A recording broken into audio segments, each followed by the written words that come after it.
Is your team not performing well? Is morale low and turnover high? Are you falling further behind the competition? I'm here to help. I'm Shani Magoski, and this is the Leadershifter Show, where business strategy and culture finally meet. Explore shifts of all kinds required to build cultures of trust, engagement, and execution excellence. I promise I am not your typical boring leadership consultant, and I will help you and your team get your shift together.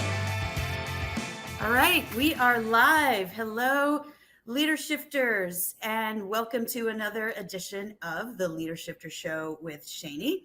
It is my pleasure today to welcome our guest, Sean Murray, who is a leadership development trainer and expert and consultant and author of a really cool book that we're going to talk about today called If Gold is Our Destiny, How a Team of Mavericks Came Together for Olympic Glory. Tells the story of the 1984 Olympic U.S. men's volleyball team. So sports fans of all shapes and sizes, stay with us because I think you're going to really enjoy this story. Sean joins us today from the Pacific Northwest in Seattle, Washington, and we are super happy to have him on the show. Welcome, Sean. Hi, Shani. It's great to be here. Super. Well, I appreciate you joining us, and I am a sports fanatic. Volleyball is not a sport that I've played probably since, high school PE, but I appreciate it because I've lived on the beach a good portion of my life. Spent high school and college in South Florida, and I lived in Santa Monica for a while, and I had friends who played volleyball, so I appreciate the sport, and I'm looking forward to the leadership lessons that you were exposed to that caused you to write the book. So I always like to credentialize people a bit before we get into the, current piece of their life. I know that you spent a lot of time earlier in your career, first at a startup and then at GE Capital at the Center for Learning and Organizational Excellence, which has such a great name. So tell me how that experience was and how it helped you pivot into forming RealTime Performance, which is your consulting company. Yes, thanks. Yeah, the Center for Learning and Organizational Excellence. I agree. I always love that name. It's associated with GE Capital, which was one of the major businesses at GE at the time. Mm-hmm. It's centered in Stamford, Connecticut, and we refer to it as Chloe often. Mike Markovitz was the director there, and it was modeled after Crotonville, which was the GE-wide leadership center that was run by Steve Kerr.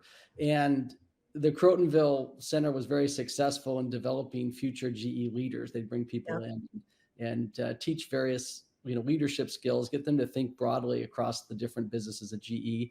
But Capital at the time wanted its own center just to develop future leaders within GE Capital. And so there was a lot of training going on there. Around Six Sigma was a very big initiative at the time at GE.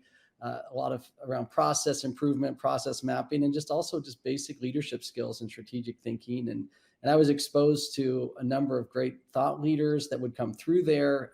GE hired its own thought leaders in each of the major areas. So they had someone in quality that was a thought leader and someone in process improvement and business acumen. And so it was just a wonderful time in my career. I was exposed to a lot of great execution of training and learning and leadership, and inspired me to kind of start my own firm shortly thereafter called RealTime Performance in about 2002, which is what I still run today. Terrific. So I'd be remiss if I didn't ask what it was like to work with Jack. Sort of a controversial figure in some ways. Like he's known as a great leader and big on leadership development. And in hindsight, through the rearview mirror, he's also viewed as quite directive. And I don't know. I'll keep it a directive. Yeah, sure. Which is obviously a leadership style that we discourage in our clients today. Yeah, Jack Welch is it's hard to pin down, a little bit controversial. He took over GE in the 80s and had a great run. The company was sort of flagging, was not doing well. The stock price, and it was, not living up to its glory years of the years before. And Jack came in and really, he did a couple interesting things. He said, we're either going to be one or two in each business. We're going to get out. And I thought that was a very good business decision. Absolutely. And he also did a good job of developing leaders across various business units, bringing them together, moving them around. So he was known at the time as because of Jack Welch's leadership, GE was known as a place where it developed great leaders. In fact, there was a number of the Fortune 500 CEOs had come from GE. So from the perspective of leadership development, it was really great to work under Jack. I didn't work for him or really know him. I was pretty young at the time. Sure. But he did have one controversial policy, which was sometimes referred to as rank and yank, where he would say, we're going to rank every employee that works for you if you're a manager, and the bottom 10% are going to be gone every year. And I know he's saying he's directive, that's probably, he wanted to face reality, and he wasn't afraid to tell people you're not living up to expectations. And that made it for sometimes a challenging culture. Right. The first year that you're a manager, the bottom 10%, sure, you can get rid of it. The second year, the third year, now after 5 or 6 years, you're getting rid of sometimes some really good people. And that made it challenging, but certainly an interesting case study.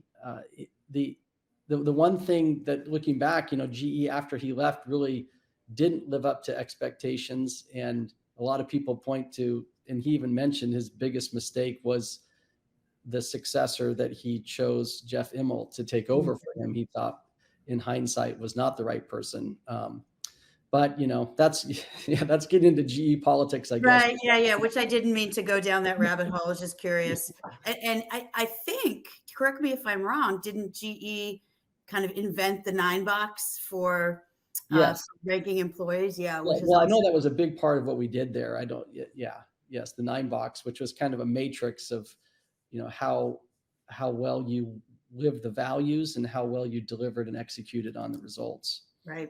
All right. So yeah, let's move beyond GE folklore into real-time performance. So tell us a little bit more specifically what you do, and then I want to get into the meat of your book. Yeah, well, I help organizations, develop winning cultures, build strong, high-performing cultures, and also generate and build and develop the next generation of leadership. And so I do leadership training and help organizations around, developing a positive winning culture. And I wanted to write a book that would help teach some of these principles. And I know people generally like sports stories. People like to learn through stories. So I thought a story would be good. Just writing a book about the, some new model or the 8 steps of this or that didn't interest me as much as actually studying a team, studying a culture that really did it. And to pick a team that went from underperforming or underachieving to really overachieving, or perhaps even becoming the best in the world at what they did. I looked around and there was a team that I actually had a personal connection to, which was the 1984 USA men's volleyball team. Had a very interesting story. My father was the team psychologist. He and his partner, Chuck Johnson, together were sort of they called themselves team psychologists.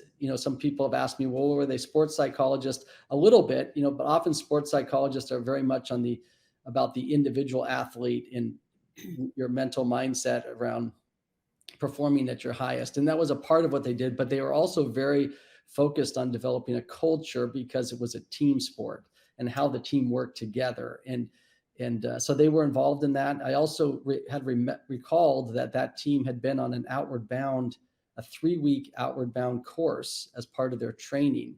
Now, remember, this is a volleyball team, not a mountain climbing team, but they went on a 3-week mountain sort of, through the mountains of Utah in the middle of winter. And I thought that was fascinating that was a part of their training. And I figured there's probably a story there. So that's how I got interested in writing a book about the 84 USA men's Olympic volleyball team. Got it. Okay. So bring us back to the status of when they were not as successful, not realizing their potential? Like what was going on with the team? Well, it's fascinating because volleyball was invented in the United States in the late 1890s, and it had always been fairly popular, although it was a little bit more popular, I would say, in Eastern Europe and even in parts of Japan and places around the world. Actually caught on a little faster, and the game sort of developed overseas even faster than it did in the United States. So by the 1970s, the US had a lot of talent, especially centered around Southern California, partly because of the beaches of Southern California. You mentioned you played volleyball because you've lived near or on beaches and so forth, and that's fairly common. Southern California is a very popular place for volleyball. So there was a lot of good individual talent in the 1970s. But what the United States would do was they would gather a team together in the spring, mostly all-stars, and have them practice together for a few weeks and then send them overseas to the major tournaments where they would be playing against teams from, like, say, Poland or the Soviet Union or Italy. And these teams have been playing together for years, and they would just, well, you could probably predict the results. It wasn't. Yeah, they were kicking our ass. Exactly. Yeah, Right. it wasn't pretty, and it was demoralizing, and it was really hard on the players. And one of the players in particular, Doug Beal, was very competitive, and Doug became the coach, and he was tired of losing. And he thought, we're better than this. We have the talent. And then the Olympics were coming to Los Angeles in '84, which meant that the United States had an automatic bid. In 1980, even though the Olympics were in Soviet Union, you may recall the United States boycotted that Olympics. And so, Yeah. but even if we hadn't boycotted, the U.S. men's team wouldn't have been there because they didn't qualify. They didn't qualify in '76. They didn't qualify in '72. So it had been a long time. And so it was a chance for a former player who was tired of losing to try something different. And that's why things lined up a little differently in '84. Got it. Okay. And so he starts to coach this group of phenomenal individual talent. And it sounds like there was no team spirit or team culture,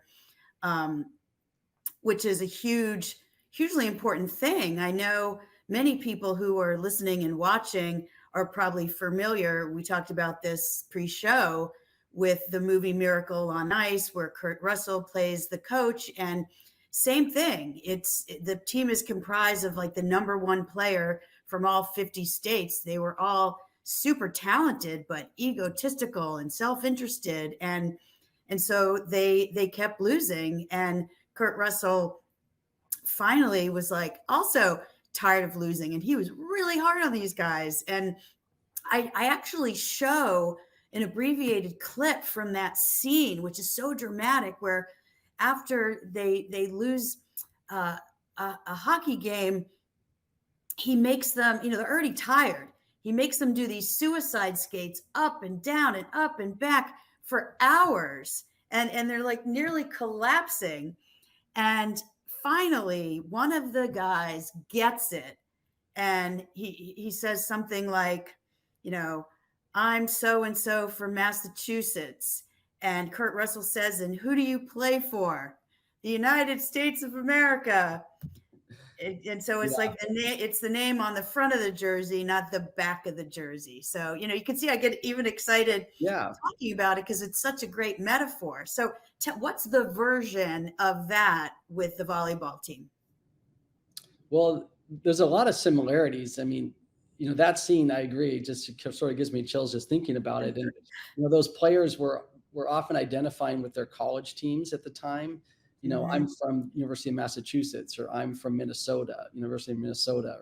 And it was similar with these volleyball players, only the universities are the University of Southern California, UCLA, Pepperdine. A lot of these players were from those colleges, which were powerhouses at the time, still are. And a few of the players were from the East Coast. So there was a bit of a division between the Westies and the Easties, they called it. So we're having trouble. Like rap. Yes, exactly. West Coast, East Coast, West Coast. Yeah, a little bit of that. So, cliques that had developed because of West East or which college you went to, that was plaguing the team. there were also a lot of these players grew up playing on the beach. And so the beach was more of a 2-on-2 sport, not a 6-on-6 indoor. So they were all good, talented beach players that also had played indoor in college and in high school. But, growing up on the beach, there's a certain amount of creativity and innovation that can come into your game. And you only have to deal with one other partner. So it's a little bit easier from a team aspect. And there's a lot more touches for any individual person. So there's more, hits and more glory, so to speak. And so getting the team to think about, well, how do we get better as a team? Now there's 6 of us, and it's not just the 6 on the court, there's the 6 on the bench. And, to have 12 players on a team, all of which were the stars of every volleyball team they've ever been on, and 6 of them are not starting. And this is something I'm sure USA Hockey had to deal with too. It's hard. You have to, now we're getting into issues like ego and how understanding individually how I fit into the team. And that's one of the themes of the book is eventually on a winning team, if you want to become the best team that you can become, individuals have to start identifying with the success of the team. And if that means that individually you're going to have to sacrifice in some way, you're willing to do that. And it takes a certain point for a team to realize that. And that was one of the joys of writing this book is I got to see firsthand, well, how did that develop? Because it certainly wasn't there in the early 1980s when these players first came together. Right. So did you have an opportunity to interview the coach and a lot of the players for your book? Yeah, I was fortunate because through my father, I knew the coach. I didn't know him as well as I do now, but his name is Doug Beal. And I called Doug up shortly after I thought about writing this book. And I suggested that I was thinking about writing a book about that team. What did he think? And would he be willing to help me? And he said he would. And he introduced me to a number of the players. So I did interview just about every player. There was one that I didn't get to that didn't actually make the final team. And there was one that was having some health issues that I wasn't able to interview, but just about everybody. And was your father, as the team's psychologist, involved in that, revamp of the team? Yeah, he was. And so, there's a story there that connects that outward bound experience. So what was going on in the early 80s, these individuals weren't playing together. And the way it would play out on the court was they were very inconsistent. Sometimes when things were going well, they were crushing teams. And the coach would think, look at us. I mean, this is incredible. We've got all these great players. There was a player named Karch Karai, who you might remember. He's a very big name in volleyball. He was voted the player of the century in the late 1990s because of his ability. So Karch was on the team, Steve Timmons, Dusty Dvorak. These are just big names in volleyball. So they had, Karch would be the equivalent of like a Michael Jordan or something, on your team. Wow. So at times they were crushing, but then they would fall behind and they didn't have the resilience. They would sort of, they called it the vortex. They would spiral downward. And there was sometimes finger pointing, incriminations, blame, that sort of thing. And the coaches knew to become the best, you've got to, it's not how your culture is on the day that you're winning. It's how you pull together when you're losing. That is so important, that resilience. And so they thought, well, what are we going to do? How are we going to overcome this? And the idea that they came up with was to have what they called a shared significant life experience. Something outside of volleyball that would allow them to do something together, that they would see each other in a different way outside of the court. And that's the original idea was, let's find a shared significant life experience. So, and whose choice was it to, let's see, hike 100 miles in the Canyonlands and Abajo Mountains in Utah, and to climb 11,000-foot peaks with 70-pound packs? Well, it certainly wasn't the choice of the players, I'll tell you that. They were not raising their arms and signing up for that. But the first idea was to go to a boot camp, because they were based in San Diego, and there's a very big Marine camp base down there near San Diego. And so they called up the Marines and they said, hey, will you take our volleyball team through boot camp? Maybe an accelerated version. They said, no, it didn't. They thought, no, boot camp is really for Marines. So the next idea up was this Outward Bound. And one of the assistant coaches, Bill Neville, had experience with Outward Bound. And Outward Bound is a very interesting organization. It was started shortly or during World War II, and the Merchant Marine in Britain was started in the United Kingdom, and the Merchant Marine were being attacked by U-boats in the Atlantic. Mm-hmm. And a lot of these Merchant Marine ships were going down, and they noticed that the sailors that survived weren't always the younger sailors. In fact, some in their 40s, 50s were surviving at higher rates because they sort of had the wisdom, the experience, the mindset to survive. They had a reason to survive, maybe a wife or kids back home. Right. They also had this ability to care for other people as they were trying to survive. And so they thought, well, let's teach that to the younger generation. And that's why it's called Outward Bound, which is actually a sailing term. When you sail out of the harbor, you say you're outward bound.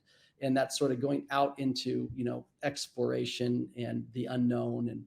And so this organization developed an experiential learning curriculum courses, and it wasn't always on sailing ships. Often it was in the wilderness in some way. But the idea was to test people and then throughout the course, teach them how to survive. So it's very different than hiring a guide. It's not that there were guides that took this volleyball team over the mountains. But they had to figure their own stuff out, right? Yes. They just sort of left there to their own devices.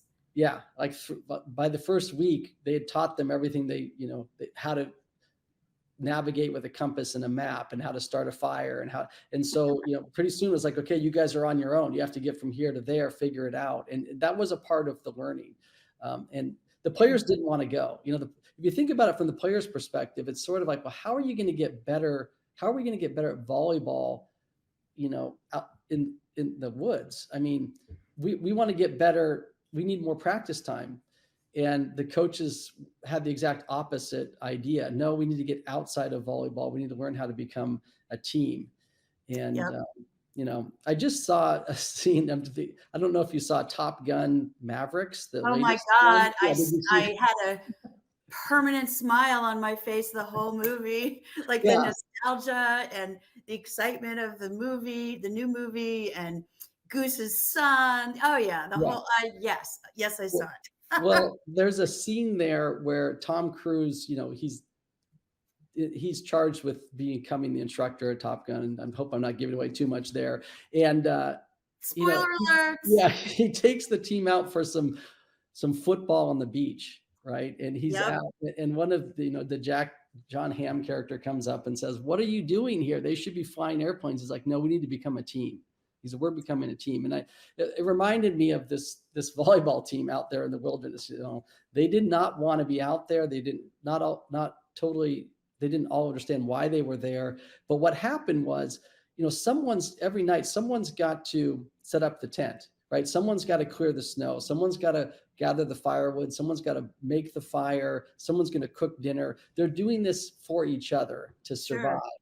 Sure. To get from point A to point B, someone's breaking trail for the first mile, and then they go to the back of the line. They help each other. And 3 weeks of this, after a while, they really start to see each other in a different way as helping each other survive. And I believe they came out of this experience with a whole new level of trust, which is, as you know, so important to, if you're going to shift as a leader and shift a culture or go in a new direction or be agile, you have to trust each other. And you're going to make mistakes when you do that at times because you can't get it right perfectly every time. And so the trust was something that was lacking in the 70s when they brought those all-stars together, and probably lacking on the USA hockey team until that coach got them to think about, becoming a team. And so that's what happened on Outward Bound, I think, was trust. Right. It is probably the genesis of some of the quintessential team building activities that people make fun of, like trust falls and ropes courses and things like that. I've done those, and actually I think they're quite fun, but I'm a rock climber, so ropes courses excite me.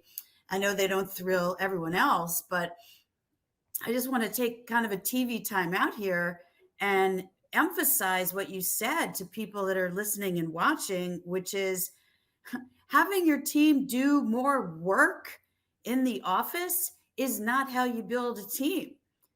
We've got to get out and build these personal connections, create that trust, put together circumstances where people learn to support each other and see one another as human beings who are worthy and special in their own right. And especially in this era where so many teams haven't been able to be together in person for almost 3 years now. I don't care if you've decided to be fully remote. Get your asses together at some sort of team retreat. Do some team building. Have some fun. You know, I'm not saying go carry 70-pound packs, although, again, I think that sounds like fun. But seriously, exactly right. Like it's so important right now more than ever. And I'm going to stay on my soapbox for one more thought, which is don't give me the bullshit that you don't have budget because, you know, you're cutting back ahead of what seems to be like an economic downturn. There is no better investment than building this kind of team. So, okay, step off the soapbox now. I think that's great. Something as simple as just understanding someone in a deeper way, you know, sharing something about yourself that your team wouldn't know, you know, taking 15 minutes out of your Zoom meeting every week because you have a remote team and just sharing a little bit about your background. You know, you and I shared a little bit about our backgrounds before we got on this call, and, you know, it changes the relationship a little bit. You understand someone, and that's the beginning of trust. And you can't underestimate the power of that. You know, if you get a chance to do a ropes course or do something bigger, the payout can be bigger. I agree. For sure. Okay, so let me reiterate the name of your book. If Gold is Our Destiny, How a Team of Mavericks Came Together for Olympic Glory. Just released within the past few months. Where can people find it? Yeah, it's on Amazon or Barnes & Noble or just anywhere that you can buy a book online. It's in a number of larger independent reseller bookstores. You're not going to find it in every bookstore, but it was published by Rowman and Littlefield in July. And so that, or you can, realtimeperformance.com is my website. And there's also some information there about how to find the book. It's also available in audio and ebook. Oh, fantastic. Did you read it or did someone else read the book? I had somebody else read it just because I ran out of time.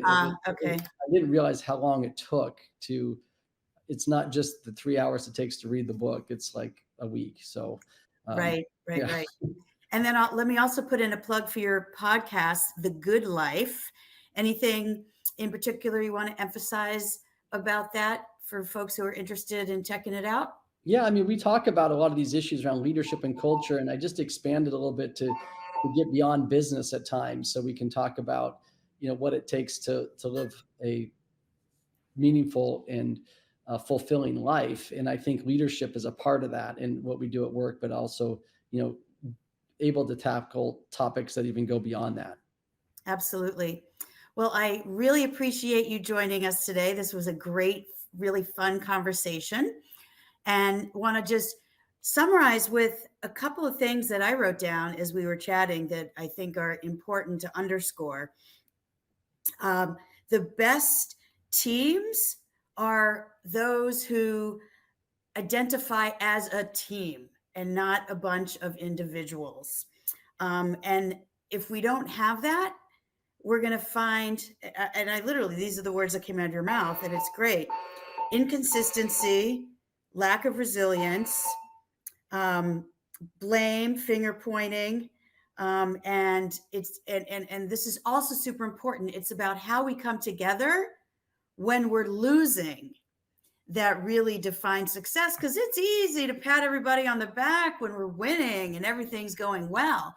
But how do we react under stress and fear of failure that really, oh my God. Leave the building by the... Can you hear the fire alarm going off in my building? This is hysterical. Sometimes things shift on you. Yeah, exactly. Hashtag real life. Yeah. And so before it starts again, I just want to say one more thing for emphasis. shared significant life experience. That's going to be my new favorite phrase of the month. So, Sean, again, thank you so much for being here. And I look forward to reading your book or listening to your book, because I'm more of an audiobook lover. That's great. Well, I really enjoyed the conversation. Love the topics we covered. And thanks for having me on the show, Shani. I really appreciate it. You bet. Thanks, Leader Shifters. Until next time.